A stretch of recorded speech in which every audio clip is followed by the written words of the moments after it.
अस्सलाम वालेकुम। मेरा नाम है ज़ीशान उस्मानी। आज की हमारी वीडियो है बातों के सौदागरों के ऊपर। हमारे मुल्क में सबसे ज़्यादा जो मर्चेंट्स पाए जाते हैं, जो सौदागर पाए जाते हैं, वो हैं बातों के सौदागर।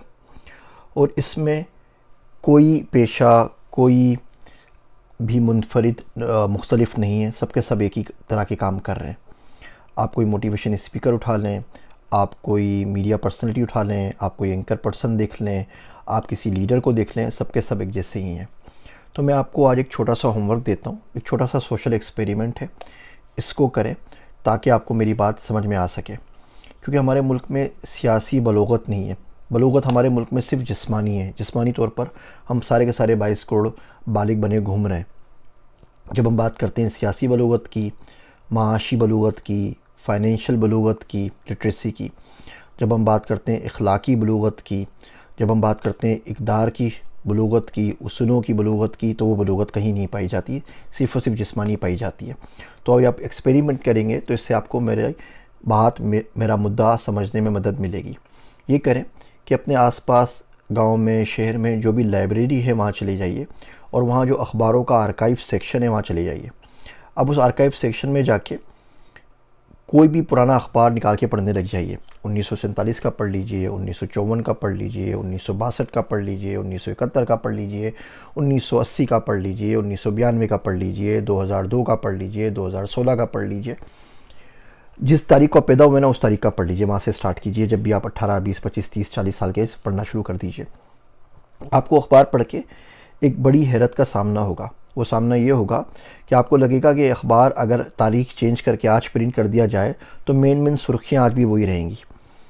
वही लड़ाई चल रही है सिविल हुक्मरानों की आर्मी के साथ। वही शुगर के प्राइसेस हैं, वही आटे की प्राइस का रोना है, वही कसाद बाज़ारी का रोना है, वही करप्शन का रोना है, जजों का रोना है, इंसाफ की फराहमी का रोना है, बारिश का रोना है, सैलाब का रोना है, टूटे हुए रोडों का रोना है, तालीम का रोना है, हस्पतालों का रोना है, रिश्वत का रोना है। वो कोई भी रोना 75 साल में हमारा कम नहीं हुआ। वही बढ़ता चले जाता है। वही न्यूज़ रिपीट हो के वापस आ रही है। आप एंकर पर्सन को देख लीजिए। अब 20 साल पुरानी किताबें पढ़ लीजिए, 40 साल पुरानी किताबें पढ़ लीजिए इन मीडिया की पर्सनैलिटीज़ के, तो आपको लगेगा कि इमाम मेहदी का ज़हूर हो चुका है 40 साल पहले, और 60 साल पहले भी हो चुका है, 80 साल पहले भी हो चुका है, अभी भी हो चुका है। और यह मकबूल जान साहब ने बड़ी मशहूर वीडियो बनाई, उसको मिलियंस ऑफ व्यूज़ मिले कि 2023 के अंदर एक बहुत बड़ा कुछ ऐसा होगा कि दुनिया तबाह बर्बाद हो जाएगी। अब 2023 आने वाला है 30-35 दिन के अंदर, और वो वीडियो डिलीट हो चुकी है। आप किसी भी सियासतदान को देख लीजिए, वो क्लेम करता है और उसके बाद उसको शर्म भी नहीं आती कि उसका क्लेम नहीं हुआ तो क्या हुआ। शेख रशीद साहब बोलते हैं 3 दिन में गवर्नमेंट नहीं रहेगी, 5 दिन में गवर्नमेंट नहीं रहेगी, 6 दिन में ये हो जाएगा, 7 दिन में ये हो जाएगा, 10 दिन में हो जाएगा। अगर आप पीछे जाके न्यूज़ पढ़ेंगे तो उसमें से एक भी बात पूरी नहीं हुई। और हमारे मुल्क में कोई शख्स नहीं है जो इनके मुंह पे लाके दिखा सके कि हज़रत आप ये कह रहे थे, बात तो पूरी नहीं हुई। आप मरीम नवाज़ साहिबा को देख लीजिए। उन्होंने कहा दिसंबर में इमरान खान की गवर्नमेंट नहीं रहेगी, और जनवरी उनका आखिरी दिन है, और फरवरी आखिरी दिन है। वो मार्च, अप्रैल, मई तक बात चलती रही, उनको किसी ने नहीं बोला। और तमाम के तमाम सियासतदान हैं। आप खान साहब को देख लीजिए, आप नवाज़ शरीफ को देख लीजिए, आप शहबाज शरीफ को देख लीजिए, आप पाकिस्तान पीपल्स पार्टी का कोई बंदा देख लीजिए, MQM का देख लीजिए। आज बात बोलते हैं भुट्टो साहब हर दूसरे दिन ना वो पेशन गोइयाँ कर रहे होते हैं कि नाउज़ुबिल्लाह उनको इल्हाम हो गया कि अभी मुल्क में ये होगा और ये नहीं होगा। हम लोगों की याददाश्त इतनी छोटी हो गई हैं, इतनी मुख्तसर हो गई हैं, इतनी कमज़ोर हो गई हैं कि हमें 6 दिन के बाद की बात याद नहीं रहती। वो कहते हैं ना, क्रिकेट के अंदर जो टीम होती है, these are as good as the last match. जो लास्ट मैच में हुआ बस उसी के हिसाब से होता है। अच्छा खेल लिया तो तारीफ़ें करते हैं, बुरा खेल लिया तो बुराइयाँ करते हैं। तो सियासत में भी हमारी ये सियासत जो सियासी सर्कस लगा हुआ है, ये भी रोज़ के हिसाब से होता है। लोगों को 24 घंटे पुरानी बात भी याद नहीं होती, किसने क्या कहा और क्या सुना। तो लोगों की बात पे यकीन करने से पहले इन बातों के सौदागरों के हाथ अपने ख्वाब बेचने से पहले ये देख लिया करें कि इनमें सच्चा कौन है। और इसमें सच्चा एक भी नहीं है। बड़ी बदकिस्मती है, बड़े दुख से बात कहनी पड़ रही है कि इनमें सच्चा कोई बंदा नहीं है। हर बंदा अपने हिसाब से आपको चूना लगाया जा रहा है और आपको चूना लग रहा है। अब इसका नुकसान जो होता है ना, उसका नुकसान ये होता है कि जब आप इन चीज़ों में पढ़ते हैं ना, तो आप आगे बढ़ नहीं पाते, आप कुछ पढ़ नहीं पाते, आप कुछ करियर का सोच नहीं सकते। आपका दिमाग इसी में गुंझलक बना हुआ होता है। जब बंदा क्रिटिसाइज़ करता है ना, किसी को भी तनकीद करता है, तो उसका सबसे बड़ा नुकसान ये होता है कि उस वक्त में वो शुक्र अदा नहीं कर सकता। जो बंदा नाकिद होता है, तनकीद कर रहा होता है, चीख चिल्ला रहा होता है, उस पर वो शुक्र नहीं कर सकता। शुक्र वाला जो पोर्शन दिमाग का वो माऊफ हो जाता है, आगे बढ़ नहीं पाता, कोई क्रिटिकली कोई थिंकिंग नहीं कर सकता, कोई अच्छा सोच नहीं सकता, कोई तामीरी काम नहीं कर सकता। अब इन न्यूज़ के चक्कर के अंदर आज उसने ये कहा, आज उसने ये कहा, अब ये होने वाला है, अब वो होने वाला है, अभी ये आने वाला है, अभी ये जाने वाला है। लानत है इन तमाम लोगों के ऊपर। पूरी कौम को खबीसों ने इसके ऊपर लगाया हुआ है, अपना काम कर रहे हैं और कौम को उल्लू बनाया हुआ है। और कौम कहीं नहीं जा रही, कौम ख्वाब देखे जा रही है सिर्फ़ और सिर्फ कि चेंज आएगी, तब्दीली आएगी या नहीं आएगी। और यकीन जानिए मैं बड़ा पॉलिटिकल एग्नोस्टिक किस्म का बंदा हूँ, मुझे कोई फ़र्क नहीं पड़ता। अपनी ज़िंदगी में ना वोट दिया आज तक, ना ही ज़िंदगी में इंशाल्लाह ताला कभी वोट दूंगा मैं। तो मुझे फ़र्क नहीं पड़ता कोई गवर्नमेंट आ रही है, मैं किसी से कोई इतनी मुझे कोई मोहब्बत कोई ख़ास है नहीं।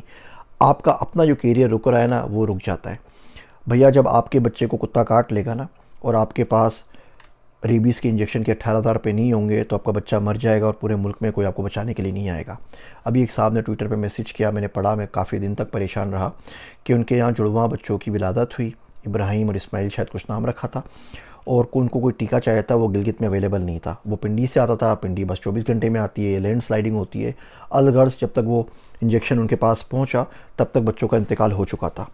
जिस मुल्क की यह हालत हो कि एक मुल्क के इलाके से दूसरे मुल्क के इलाके तक इंजेक्शन ना पहुंच सके, बेसिक बिल्कुल चीज़ें ना पहुंच सके, वहाँ पे हम कौन सी नारे लगाते हैं कि फ़लाँ चीज़ तब्दील हो रही है या नहीं हो रही। इन तमाम चीज़ों से अज़राए करम अपने आप को, अपने ख़ानदान को, अपने जहनों को बाहर निकालिए, आपका कोई फ़ायदा नहीं हो रहा। इन तमाम चीज़ों में पड़ के कुछ पैसे ही कमा लेना, कोई काम की हो जाए, दुनिया ही कमा लें, दीन तो बहुत दूर की बात है, तो भी दुख ना हो। वो शायर कहता है, मेरी आँखों के दाम पूरे दो, मेरी आँखों के दाम पूरे दो, मैंने ख्वाबों समीत बेची हैं। तो उम्मीद करता हूँ इन बातों के सौदागरों से आज के बाद आप कोई सौदा नहीं करेंगे। अगर सौदा करना ही है तो उसकी कीमत देख लेंगे, और देख लेंगे, सोच लेंगे कि इससे आपको क्या फ़ायदा है और क्या नुकसान है। अब ये मुझे आप कहानियाँ नहीं सुनाइएगा कि हम अपनी नस्लों के ऊपर काम कर रहे हैं और 20 साल बाद जो हमारे बच्चे होंगे उनका फ़ायदा होगा। बिकॉज़ 75 साल से जितने बुढ़े हमारे चले गए वो भी यही बोलते रहते हैं कि नस्लों पे काम कर रहे हैं। और 75 सालों पे नस्लों पे काम हो रहा होता ना तो आपको और मेरा आज का कुछ ना कुछ तो फ़ायदा होता। अब सारे अखबार निकाल के देख लीजिए, 75 साल से यही स्टोरियाँ हैं, यही रोने हैं और कुछ नहीं बदला। वो जिस हालात में जा रहे हैं उसमें कुछ बदलने की उम्मीद भी नहीं है। अपने आप पे काम करें, अपने आप को सुधारें, माशरे में, मुल्क में अपने आप बदलाव आता चले जाएगा। मेरी मुश्किल बातें सुनने का शुक्रिया। मैं हूँ आप सबका ज़ीशान उस्मानी।